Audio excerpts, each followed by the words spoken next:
Live from Atlanta, Georgia, this is Balance of Power with Joe Mathieu and Kailey Leinz. President Trump reasserts control over the party. Welcome to a special edition of Balance of Power, live from Atlanta, Georgia, this day after. I'm Joe Mathieu alongside Kailey Leinz. We're on the campus of Georgia Tech. And Kailey, we're looking now at runoffs for two different Republican contests here in Georgia, while the president managed to vanquish a longtime rival in Kentucky. Yep, in northern Kentucky, Congressman Tom Massey lost his primary, and therefore the president is notching another victory in terms of sitting incumbents that he wanted to see ousted from their positions. But you're right, here in Georgia, where he wasn't as vocal, he did endorse in the gubernatorial race, and the man he endorsed, Lieutenant Governor Burt Jones, is headed to a runoff with healthcare billionaire Rick Jackson. But President Trump did not weigh in on the Republican Senate primary, which now, too, is going to be decided in mid-June between Congressman Mike Collins and Derek Dooley, a former Tennessee football coach who's been backed by the governor of this state, Brian Kemp. And so we gauge the Kemp versus Trump effect here in Georgia. The Trump effect is pretty clear, though, within the party and across the board last evening, which we'll be talking more about with Tyler Kendall coming up. She'll have the latest for us on Iran as well. And something special this hour, the former mayor of Atlanta, civil rights icon, former congressman from Georgia and former ambassador to the UN, Andrew Young, is going to join us right here on our set.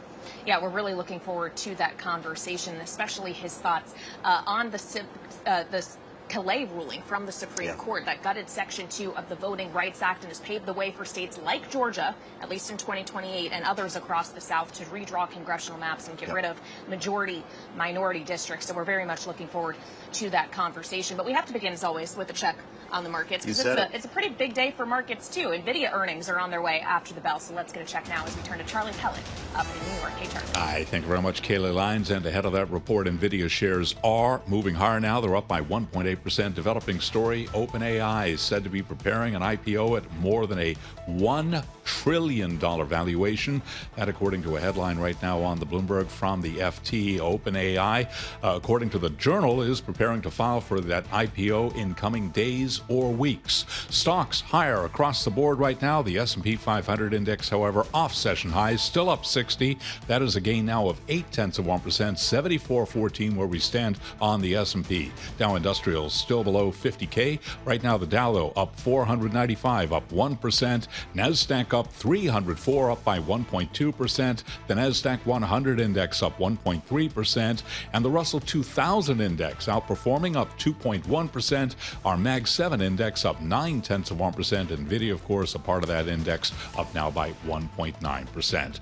All of this with the VIX below 18, a 10-year at 4.57%, the 2-year 4.04%, the 30-year 5.11%. Gold up $51 the ounce to $45.34, up now by about 1.1%. We do have silver pushing higher by 3%, silver $75.93 the ounce, and West Texas Intermediate crude, certainly WTI, certainly oil in general, affecting sentiment today. WTI $97.78, it is down now by 6.1%. Barrel of Brent 104.53, Brent crude down by 6.1%. A slide in oil prices and hopes for a deal to end the war in Iran, lifting stocks and bonds, again, as traders await those numbers coming out of NVIDIA. NVIDIA after the bell, and again, NVIDIA shares up now by 1.8%. Also ahead of that report, UBS analysts are predicting that ASML holding shares will rally almost 50% in the next 12 months due to increased memory demands and technology investment. The analysts have hiked their price target to 1,900 euros. They have also named ASML as one of their top picks, citing a tightening industry environment and a more prolonged investment cycle. ASML ADRs here in the U.S., they are gaining now by 5.6%. Job cuts at Intuit. Intuit will be among the names reporting after the close of trading today. Right now, we do have Intuit shares down by 3.9%. According to Reuters, Intuit said to be cutting about 17% of its staff, roughly 3,000 workers. Recapping, S&P up 58, up by 0.8%. Back we go to Atlanta. They're covering it all. Once again, your host as Balance of Power continues. Joe Mathieu and Kailey Leinz. All right, Charlie Pellet, thank you so much. We are covering it all indeed, from the results of yesterday's primaries here in Georgia and in 5 other states across the country to geopolitics, which we're tracking on a number of fronts as we await a decision, it seems, from President Trump potentially in coming days to either move forward with continued military strikes against Iran or pursue an actual deal. But we're also tracking Cuba, as we've seen, obviously, increasingly aggressive rhetoric coming from the administration, trying to pressure the Cuban regime. And now the DOJ, the U.S. Department of Justice, is making a filing in a federal court in Florida, an indictment against Raúl Castro, of course, the former president of Cuba, the brother of Fidel Castro, still in many ways a de facto leader in Cuba. This is tied to the shooting down by the Cuban Air Force of planes in the 1990s, but many see this as essentially potentially a precursor to a greater pressure campaign, a la what we saw in Venezuela with Nicolas Maduro. Unclear whether we'd be going to seize him as we did Maduro. But look, the president's been talking about this for weeks, I suppose months now, just recently saying Cuba is next after operations in Venezuela that led to this, and now, of course, with Iran. The acting Attorney General, Todd Blanche, is going to be holding forth in a news conference a short time from now. We'll keep ears on that, Kailey, to see if he speaks to this. And, of course, we've got the matter of Iran now with a new warning to the United States, suggesting that it will attack U.S. interests or allies outside of the region, outside of the Middle East, if America indeed resumes kinetic action. The president is being briefed by senior military leaders on potential options with regard to that right now. And ahead of our conversation with iconic civil rights leader Andrew Young, we want to compare notes with our Washington correspondent Tyler Kendall, is on the scene right now in Washington with the latest on all of this. Tyler, do we know any more about this indictment in Cuba, Raúl Castro?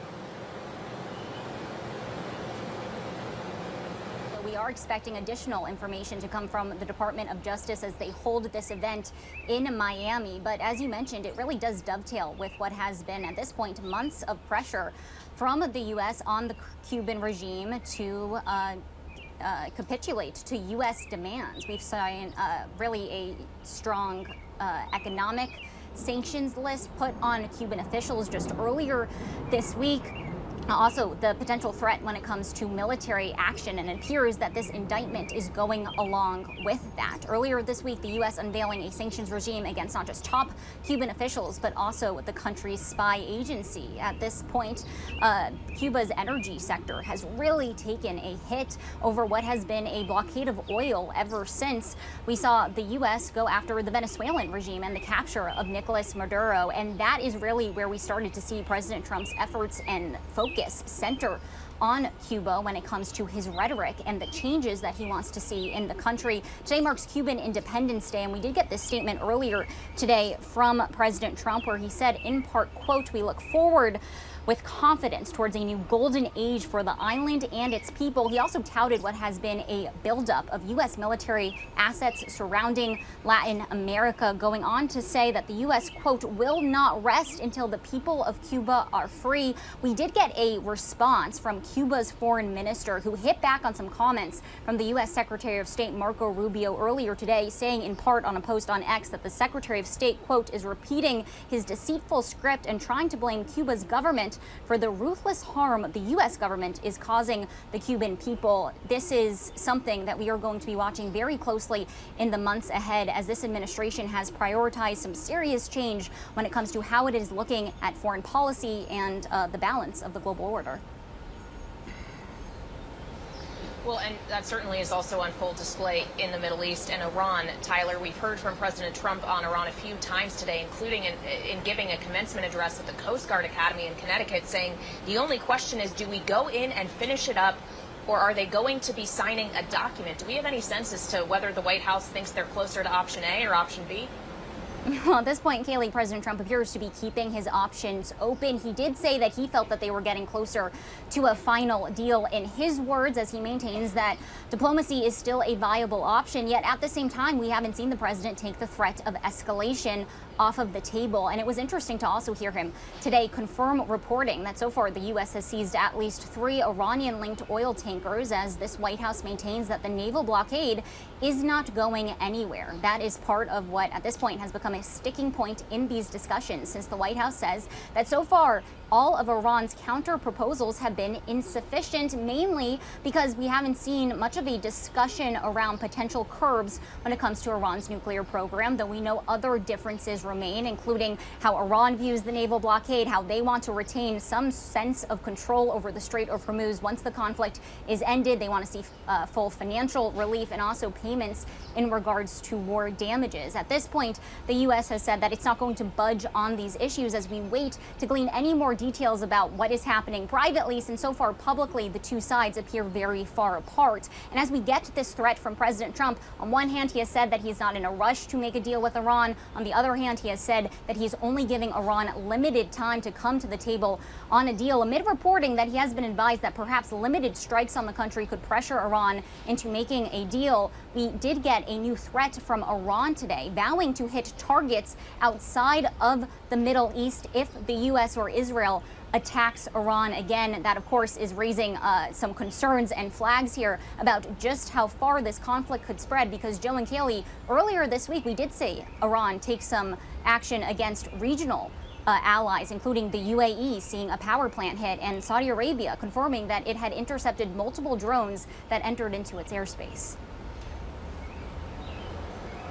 All right, Bloomberg's Tyler Kendall reporting live from the North Lawn of the White House. Thank you so much. And I'm pleased to say now live from here in Atlanta, Georgia, where we are coming to you live on Bloomberg TV and radio, we're joined by civil rights activist Andrew Young, who of course is also a former Democratic congressman from Georgia and the former U.S. ambassador to the United Nations in the Carter administration. Mr. Ambassador, welcome to Bloomberg.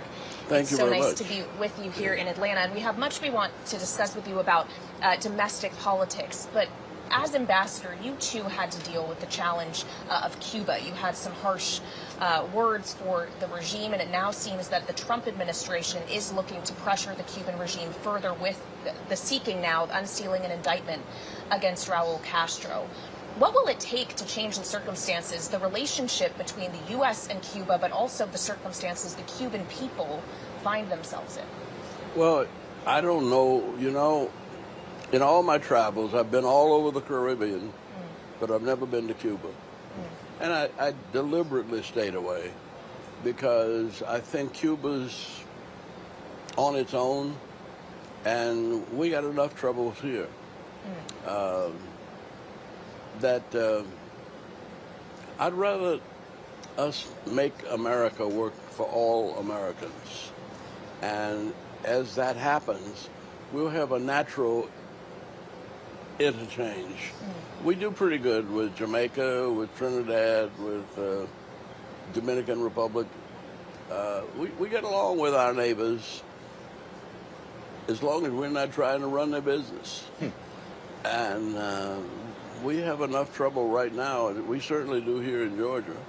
And the United States right now is in deep difficulty in more places than ever in my lifetime, I think. I was never as nervous about the Second World War. And I'm old enough to remember Franklin Roosevelt saying the only thing we have to fear is fear itself. And I believe that. And I was confident that what was happening had reason, it had structure, it had a long-range disciplined plan, and I had never had any doubts that we'd win. I think we keep jumping around from one place to another, and I don't know what we've done about Venezuela. I was in Venezuela when I was ambassador, and Venezuela was a good friend of ours, and they didn't have a democracy, but as we traded, they upgraded their economy. Little by little, they were getting better. And I don't know where things are now. But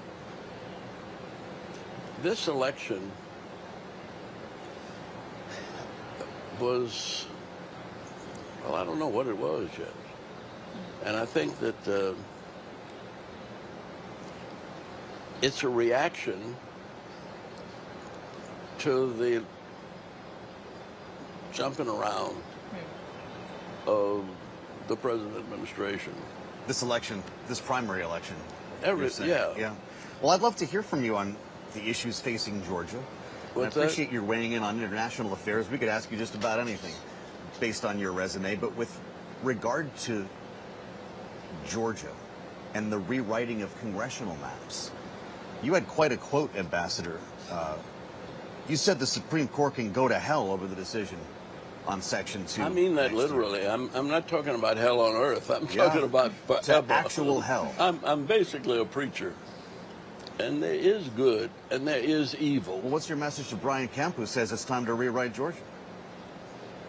Well, my message is that Georgia has done really well. And Georgia has done well. Well, I moved here in 1960. And since then, we've developed a mass transit system, a wonderful highway system. The economy has exploded from less than 500,000 people to closer to 8 million now, almost. And things, we send more people to college than any other city in the world. 60% of the people in Atlanta have been to college, according to one of these big surveys. Yeah. And we're doing well. And I don't know that right now we're thriving on the private sector. We're looking forward to the World Cup coming here. Yes, sir. Yep. And the last big jump we made because 30 years ago we had the Olympics here. And the Olympics, we raised $2.5 billion privately. No city money, no state money, no federal money. And put on the Olympics, and everybody profited. 41% of the money we spent with minority and female-owned businesses. And a fair, aggressive economy that's open to all the world fairly and that protects the values. Well, right now in Atlanta, we have almost 200 nations represented in the schools in Atlanta. And everybody's learning here, and some of them stay here, some of them go back home. But that's the way we have built trade with the city. Does redistricting start to undo that progress? What's that? Does redistricting start to undo the progress you're describing? Well, I don't know what it'll do. See, I was redistricted out of the 5th Congressional District when I ran for Congress the first time. I was put in a district with Noonan, 40 miles south of where I lived. And the district went 40 miles north of where I lived. And I didn't have a chance to win. But I laid enough of a foundation there that 2 years later, I had no problem winning. I thought it was going to be a problem because it poured down rain all day on election day. And it rained from Monday afternoon till Tuesday night after the polls closed. And yet we had a 75% black turnout. Wow. And there's no way I could have calculated. And I got close to 30% of the white vote. I didn't know that in 1972. I couldn't expect that. But in the time between 70 and 72, I ended up involved in a lot of strikes where, because they were mostly racial, and I was chairman of a community relations commission, I ended up being able to settle them very easily just by talking to everybody. So you could do, and excuse me for interrupting, Ambassador, you could do that in the 70s, but I wonder now that the Supreme Court, with the Kailey decision, has effectively paved the way across the South, not just here in Georgia, for the drawing out of majority-minority districts, what the lasting consequence is going to be. Well, it's not going to be good. And I don't know. One of the things I think of is how well the South has done in football. I mean, all the great football teams across the South. And they're that way because years ago, Bear Bryant got really beat by his team in Philadelphia. And he finally said, if we're going to play football, we have to have speed. And more speed. And I don't care what color it is. Now, that's when all of the South began to rise up in the nation.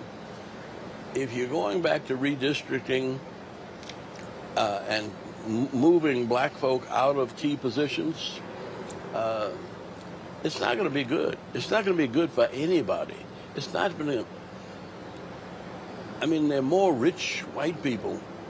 There are more white people going to college than there were 20 years ago. See, and I think the way this city is going, and there's a judgment day coming. It might not be this election, but I just have real confidence in the American people, and I have confidence in our Constitution. Yeah. We'd love your read on the gubernatorial race before you leave us, because you ran, Stacey Abrams ran twice. Now Keisha Lance Bottoms has an opportunity to be the first black governor of Georgia. How does she win? How does she beat the Republican who will be chosen in that runoff with Brian Kemp's backing, possibly? Well, Brian Kemp was a moderate guy when he got elected. Everybody liked him. And most of us would think that he's been a fair governor. But that meant that he withheld 11,078 votes from President Trump. He didn't change those votes. Yeah. Right. And he governed Georgia. If he's playing national politics, there's another judgment to be made. How about Keisha Lance Bottoms? How does she become the next governor? She becomes the next governor by really the two Republicans. Their campaign ads have been antagonistic since the very beginning, and it's not going to slow down. They will take Keisha Lance Bottoms for granted, but when you look at the slates that have won, it's amazing how many women are there. That's right. And not only that, how the civility of women in politics, the politeness, the brains. We got a lot of smart women running around here, and anybody that plays them cheap is going to get beat. Fascinating. Looking to a judgment day here in American politics, Andrew Young, the civil rights legend, former congressman, former mayor of this great city of Atlanta. You must be dazzled by this skyline with Google looking down on us. When I was elected, none of this was there. Well, we understand that, and that's partly why we came down here today, was we're to gauge the glad to progress have of you. Atlanta. Thank you for joining us today, and appreciate your conversation, Ambassador. Alongside Kailey Leinz, I'm Joe Mathieu. We've got a lot more ahead here in our special coverage, a special edition of Balance of Power, live from the campus of Georgia Tech in Atlanta. Yep. And before we get to more here on campus, we'll turn to Wall Street, where Charlie Pellet is tracking the trade for us today. Hey, Charlie. Hi, thank you very much, Kailey Leinz. Indeed, we got our own Judgment Day coming up after the close of trading. That is when we hear from NVDA all about NVIDIA. NVIDIA shares pushing higher right now ahead of earnings. NVIDIA right now up by 2%, by the way. Also reporting after the bell, we will be hearing from Intuit. That stock also trading lower right now ahead of earnings. Intuit now down by 4%. Bottom line here, the Dow, the S&P, NASDAQ, they are all pushing higher. We're seeing a slide in oil prices on hopes for a deal to end the war in Iran. That is lifting stocks, also bonds, and right now we have got the S&P 500 index up 62, 74.16 where we stand. A gain right now of 0.8%. To be sure, we are off session highs. The Dow Jones Industrial Average now higher by 547, up by 1.1%. NASDAQ up 309 for the NASDAQ Composite Index, a gain of 1.2%. The NASDAQ 100 Index pushing higher by 1.3%. But look at small caps today. The Russell 2000 index of small cap shares, it is gaining by 2.2%. All of this for the Mag 7 index. The Bloomberg Mag 7 index up now by 0.9%. Again, NVIDIA part of that index. NVIDIA shares ahead of earnings up by 2%.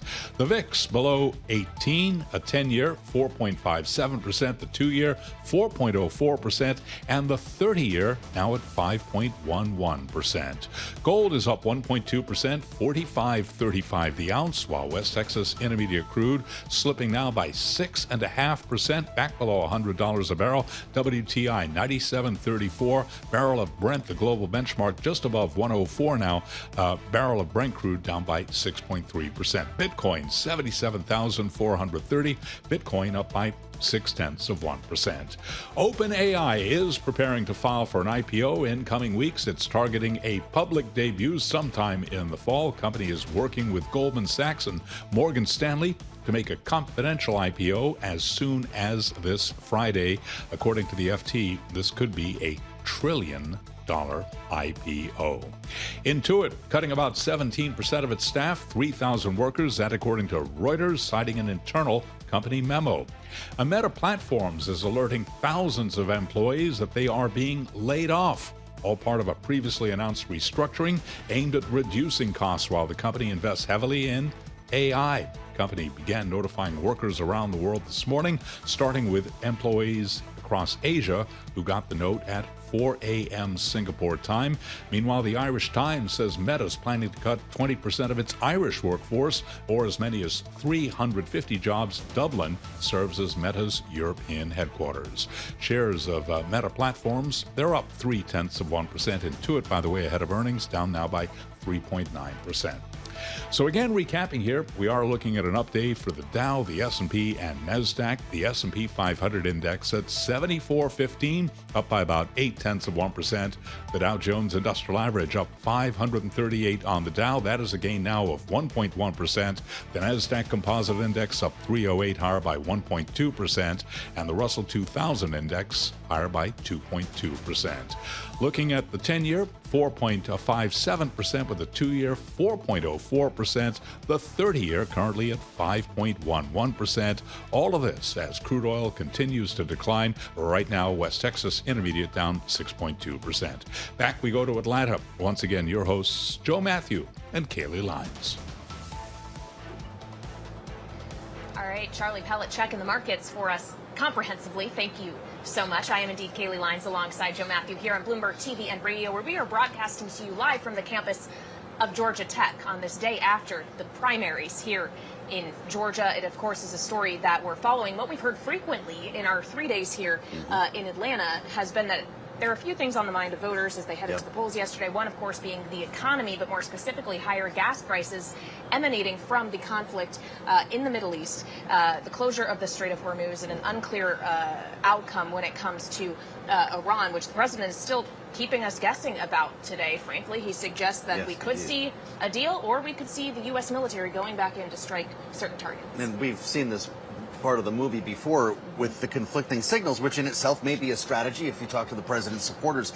It's interesting today to see the relief in interest rates after the president said final stages. Those are the words. The deal is in its final stages. Well, almost in the same breath, to Kailey's point, said that there could be a big hit. We're going to hit him again hard if a deal doesn't come together. And so maybe the professor can help us sort all of this out. As we mentioned, we're live on the campus of Georgia Tech, and we're joined by the associate professor in the Sam Nunn School of International Affairs, Professor Rachel Whitlark, non-resident senior fellow at the Atlantic Council Scowcroft Center for Strategy and Security. Thanks for meeting us here on our set today. It's great to have you.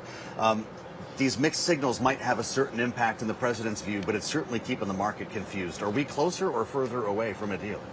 You know, frankly, I think it reflects the sort of competing tensions that the administration is trying to juggle at the moment. Yeah. I think you've heard the president over a couple of days now say, you know, looking for a quick solution. The possibility of robust military escalation is on the table, but also preserving the diplomatic off-ramp.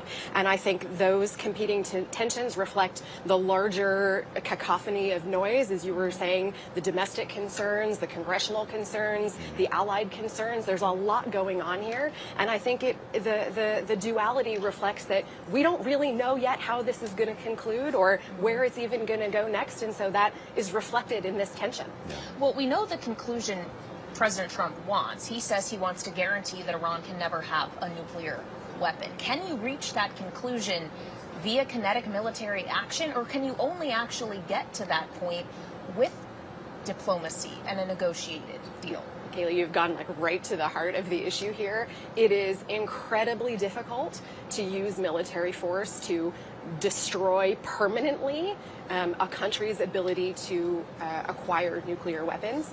What we have seen historically is where military force has been successful, and I'll use that loosely, it has been more productive, at least in instances where countries have small, new, centralized military programs, and military and nuclear programs specifically. And that is the opposite of what we have with Iran. Iran has been working on a nuclear endeavor for decades. They have learned from other countries who've been on the receiving end of military force, say Syria or what have you, and they are smart. They have hardened their facilities, they have dispersed their facilities, they have built in redundancies. So military force can get you to degrade the capacity, it can delay it, it can impose costs, but fundamentally it's about a political decision. Yeah. You need the regime to decide that this is not something that they see in their interest, and we've been waiting for that for a very long time. Well, we sure have, and it seemed to be, I guess we could call it a miscalculation by the administration on the political leadership, potential future political leadership of Iran. The president has already suggested or declared that regime change has taken place, but imagine a world in which there was a U.S. strike that broke Mahmoud Ahmadinejad out of his house arrest and put him at the top of the regime. The New York Times has a big scoop to say this was plan A for the administration. Apparently he was too badly injured to make this happen. What would have taken place in that world? You know, it's each next iteration of this story, there's something more wild than what we've been thinking about the past. Does it imply a misunderstanding of the politics domestically in Iran? I think it implies a misunderstanding of what military force was going to be able to do quickly in Iran. And whether it's Ahmadinejad in particular or someone else, my sense is the hope was both in the United States and potentially in Israel as well, that military force would quickly lead to an uprising, whether a Kurdish intervention, some kind of more moderate regime coming to power in Iran, and both in terms of the successor to the Ayatollah, who appears to be more radical rather than less, and you know, the possibility of Ahmadinejad coming to office, which seems to have not gotten anywhere real fast, suggests that they had high hopes for something that was going to be a much more a quick success, and that has not been borne out. Of course, that was also the hope of Operation Midnight Hammer, and the president to this day still maintains that it was the quick success that the U.S. was looking for, that it led to the obliteration of Iran's nuclear program, but we are still here talking about said nuclear program, and he keeps coming back to this issue of the nuclear dust, the enriched uranium still in Iranian possession. He has, in just the last few days, referred to it as psychologically important for the United States to retrieve. He, in an interview last week, suggested that it was important to get that remaining enriched uranium for essentially public relations purposes. Can you talk to us about the consequence of being able to obtain that, guarantee Iran no longer has it, what they could do with it, even if it is dust, quote unquote? Right. So my read is that it's more than dust, right? What we are talking about is significant quantities of enriched uranium. And before last summer's military campaign and this military campaign this year, you know, the best estimates from the International Atomic Energy Agency were that it was enough material to make multiple nuclear weapons following a political decision to do so, which they have not made. And so that material is consequential. We'll get to the politics and the rhetoric and the psychology of it, but it is consequential in terms of a future decision to pursue nuclear weaponization. And one of the consequences of this military campaign and last summer's is that the IAEA inspectors have been kicked out, and we have far less insight into what is going on the ground, what is happening on the ground with the nuclear materials, this and otherwise. And so I am deeply concerned about where that material ends up. And I'm also very concerned about what the military operation would look like to go in and get it. This is not a trivial undertaking, and we've seen that this has been a robust campaign where the Iranians have been able to hit back and persist and persevere over weeks and months. And so we're not dealing with an easy mission by any means. So I think the president is correct that this is important, but I think it misses the larger picture to just think about it as a psychological thing. Well, he was trying to make the rationale to suggest that we're watching it 24 hours a day. We've got satellite coverage. They can't get near this without us bombing them, knowing that it would take thousands of troops to excavate that material in a very delicate mission to get it out of the country or safely disposed of somewhere. When you consider the cornered animal that this regime could be if the United States resumes strikes, would they be able to get to that material or not? You know, it's hard to know because we don't know what that resumption of military activity would look like on the part of the United States. I can say that we have been burned before as an international community that thought it had great insight, great satellite coverage, great intelligence, and there are things that we were surprised by, you know, in the Iranian case and otherwise. And so that makes me skeptical that we have anything close to perfect intelligence or insight into what is going on. And it's hard to think about pursuing this kind of an operation without hostility. And it's even more complicated during an active war zone and with everything else that would be going on. So I don't think we should minimize or trivialize what it would take.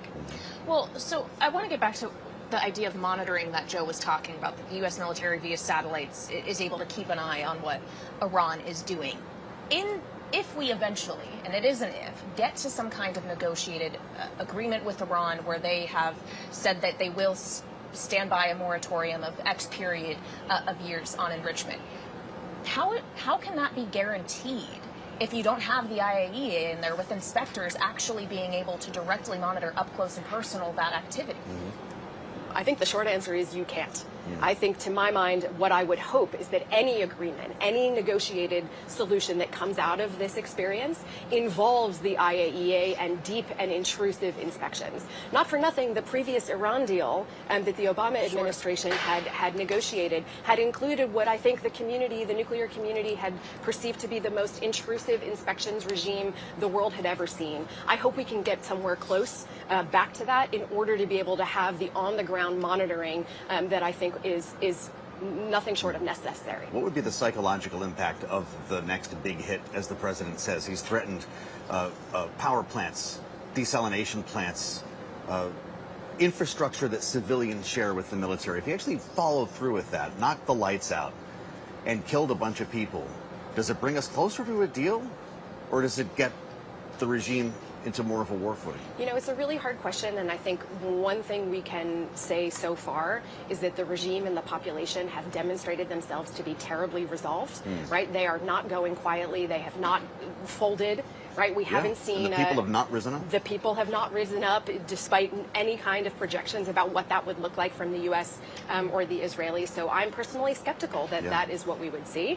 I think we can point to the fact that there may be one major paradox to using military force as a counter-proliferation strategy, right? If you are using military tools to try to convince someone they don't need nuclear weapons to protect themselves, you may actually paradoxically, counterintuitively, convince them that that's the very thing that they need. So I worry about the implications of that, you know, going hard, hitting the population, the electrical grid, et cetera, that it might just further harden an already hardened regime towards this goal that we're ostensibly trying to prevent in the first place. Well, we're so glad you could join us, Professor. I hope we don't have to come to Atlanta to get you back on. Rachel Whitlark here on the campus of the Georgia Institute of Technology. Many thanks to you for being with us. I'm Joe Mathieu alongside Kailey Leinz in Washington.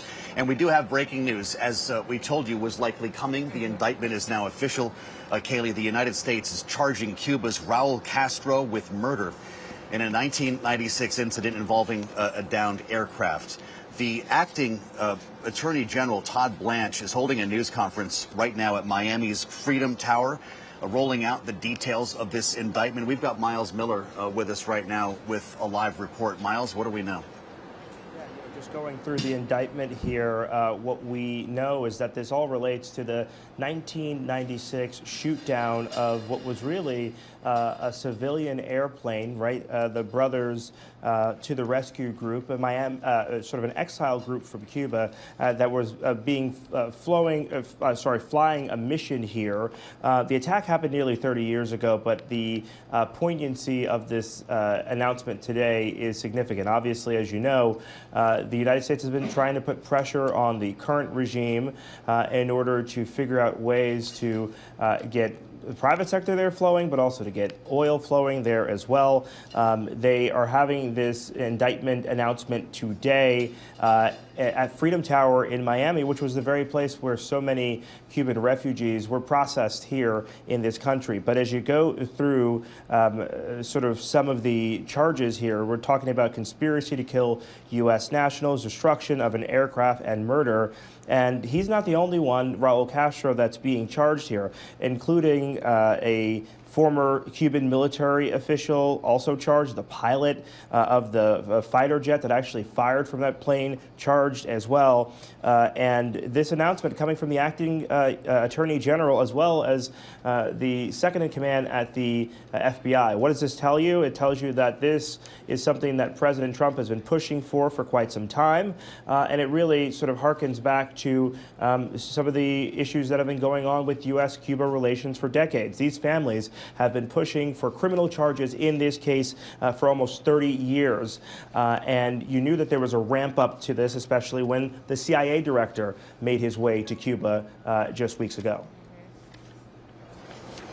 Yeah, remarkable images of John Ratcliffe in Havana. Miles, will Raúl Castro actually face this prosecution? Is the U.S. going to either by force or other means get this 94-year-old to the United States to face this indictment in our criminal justice system, like we saw with Nicolas Maduro? Yeah, that's sort of the million-dollar question here, right? You know, obviously Cuba has no extradition agreement with the United States, and would they even consent to an extradition of their former leader? Likely not. So, you know, what will this look like? Will this look like the U.S. going in with force? Will this look like some sort of, you know, sort of deferred prosecution agreement? You know, I think that the goal from talking to sources last night was that perhaps they could put pressure on Castro's son, who, you know, is doing a lot to sort of lead the country. Could they put pressure on him to sort of open up some of those channels to private enterprise, to be able to get more oil and gas into the country? This may be a mechanism. May they be able to get, you know, the pilot, and maybe would they be able to get some of those military officials? Probably, but Raúl Castro will be a big target. And what would it look like if the U.S. were to go into Cuba and try to extract him? You know, I think one of the people I spoke with yesterday was saying, you know, it would be something if they did that, but it's highly unlikely. So this could just be a political move. You know, when you're seeing the head of the CIA, you know, sitting at that table in Havana, really about a week ago, it really shows how high the stakes are here.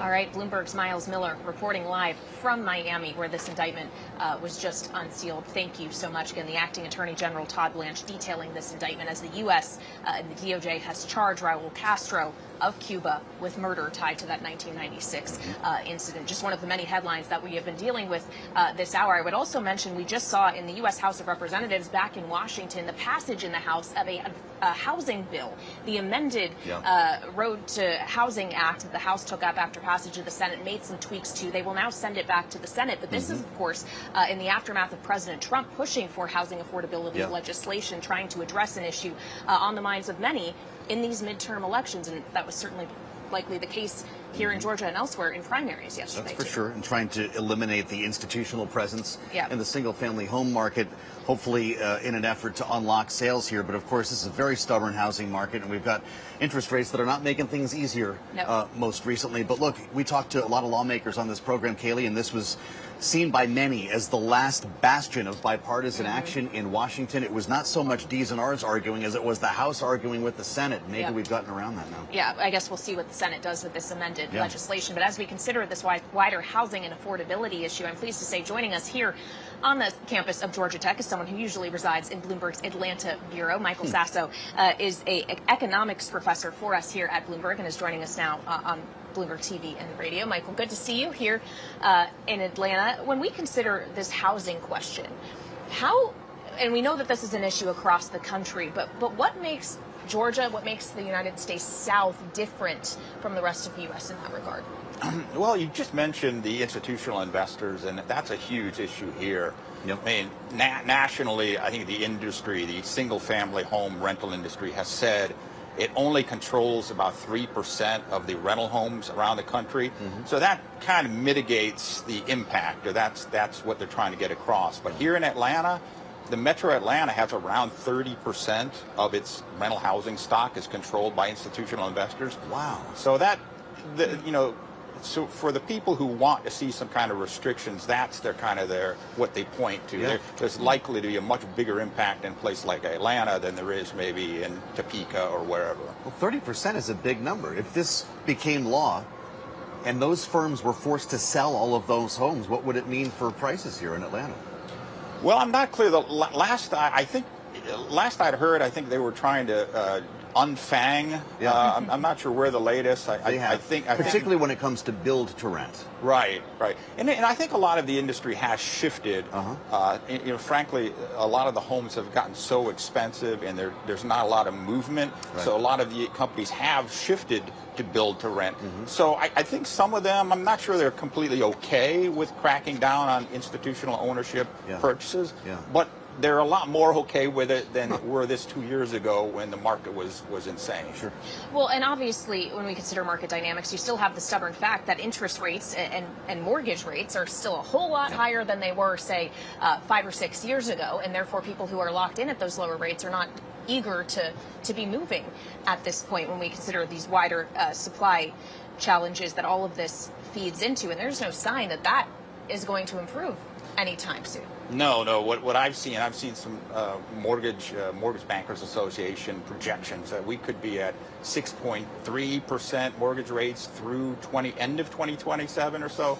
So I don't know when we're going to get back to I have a 2.8% mortgage. Seems like a dream, right? You are. In the Metro Atlanta suburbs. I don't know. Unfortunately, I don't know when we're going to get back to that. Well, obviously, this could be answering all of the questions we have about housing, with price pressures pushing interest rates higher and a Fed chair who might be handcuffed by what's happening in the Strait of Hormuz on the other side of the world. If we do see continued increases in mortgage rates, does that just keep people nailed in place? Does it prevent more first-time home buyers from coming into the market, or both? Yeah, you're absolutely right. I did a story, I think it's about 8 months ago or something, and the average first-time purchaser of a new home is now 40 years old. Imagine that. And that's pretty amazing. Yeah. And so I don't know what's going to move. I think even housing experts are stumped about what's going to move the market. I mean, with rates as high as they are, tied to treasuries, with people stuck in their homes. I mean, it's kind of the administration's trying to do some things. At one point they were claiming builders were price fixing. Other time they're talking about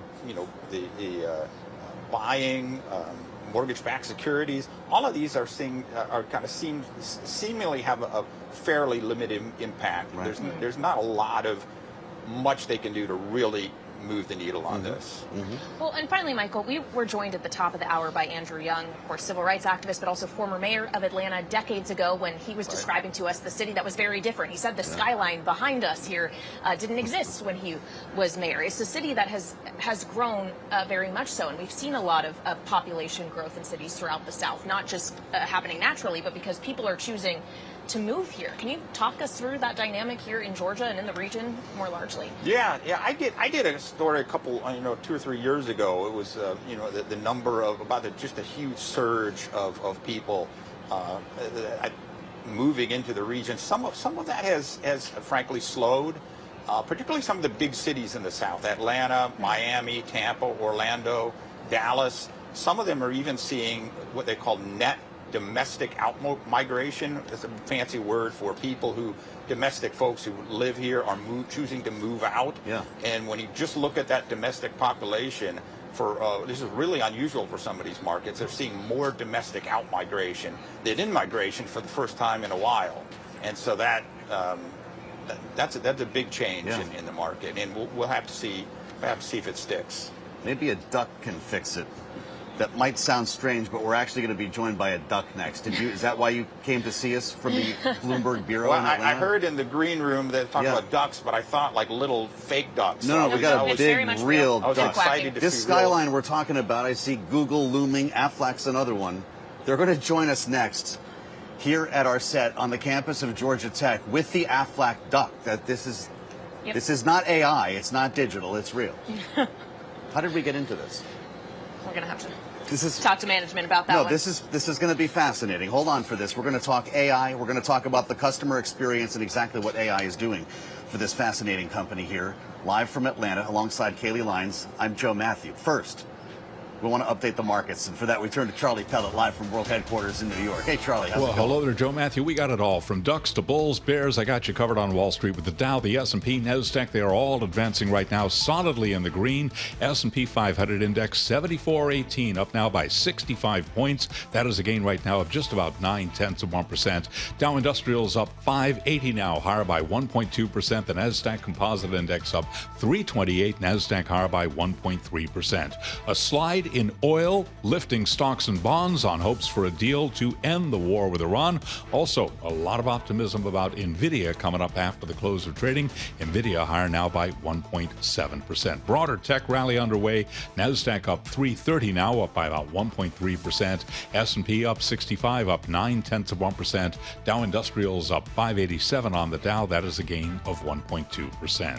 The 10-year at 4.58%. The 2-year 4.05%, and the 30-year 5.11%. Gold up $50 the ounce, $45.33. That is a gain for the precious metal of 1.3%. West Texas Intermediate crude below $98 a barrel now. WTI 97.83. It is down by 6.1%. Brent, the global benchmark, 104.73. Barrel of Brent right now down by 5.9%. Bitcoin up 0.8%, 77,555 on Bitcoin.